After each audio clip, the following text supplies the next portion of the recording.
I say the word amphetamine, and you're probably picturing some illegal powder in a white baggie, right? What if I told you they come in a little labeled orange bottle too?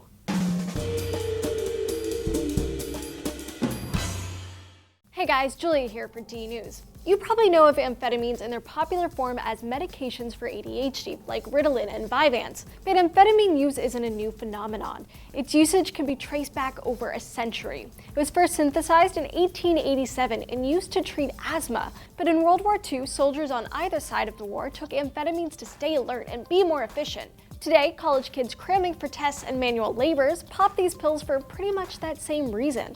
Amphetamine is considered a Schedule II drug here in the States, meaning that while it's used as medication, it has a high potential for abuse. And studies show that more and more students use and abuse amphetamines to work harder, faster, and longer. But at what cost? According to a study published in the journal Brain Behavior, misuse of ADHD stimulants has dramatically increased over recent years. So-called the good grade pill, these Schedule II drugs are standing in for a study buddy. They're stimulants which help kids with ADHD reduce impulsivity and improve focus. But for those without the condition, it's reported that it boosts energy levels and increases motivation and focus. So students use them when studying, like for all-nighters, for example. For Schedule II drugs, they're almost too easy to get. According to one report from pharmaceutical supplier Express Scripts, 4.8 million Americans have a prescription for ADHD medication. Plenty more get their hands on the drugs through friends, colleagues, and classmates. Willie Pedersen, professor of sociology at the University of Oslo, called amphetamines a hazardous substance that is often used by ordinary people. According to a study published in the journal Nature, amphetamine affects the brain by disrupting the functioning of a dopamine transporter. As more of these chemicals are released and their uptake is blocked by the drug, more dopamine floats freely in the brain. But according to another study published in the journal Biological Psychiatry, the clinical benefits of cognitive enhancement get outstripped by other less medically desirable effects, like addiction. And a study published in the journal Brain Behavior states other risks, like psychosis, heart problems, and even sudden death. One study published in the American Heart Journal found that young adults who abuse amphetamines have a greater risk of getting a tear in the main artery of the heart. Another study published in the International Journal of Neuropsychopharmacology found that long-term amphetamine use can lead to permanent changes in the brain. The researchers found that long-term use causes chemical imbalances in the brains of mice.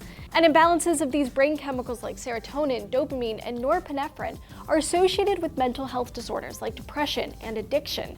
According to a study published in the journal Seminars in Neuroscience, since amphetamines work on dopamine in the brain, they are habit-forming.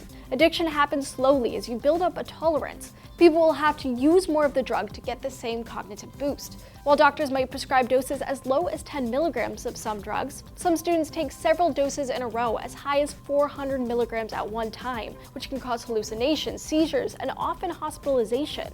And these kind of instances are on the rise.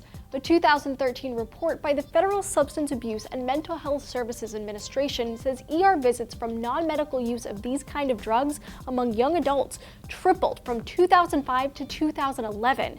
So while many kids take these study buddies just like vitamins, amphetamines can have profound and devastating effects when taken incorrectly.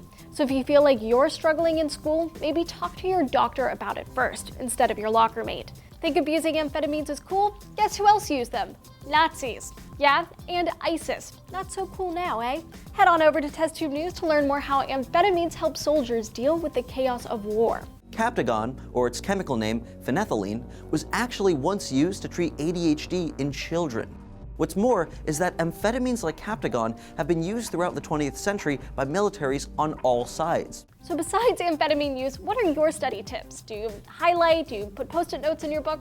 Let us know down in the comments below, and keep coming back here to DNews so you don't miss a single episode.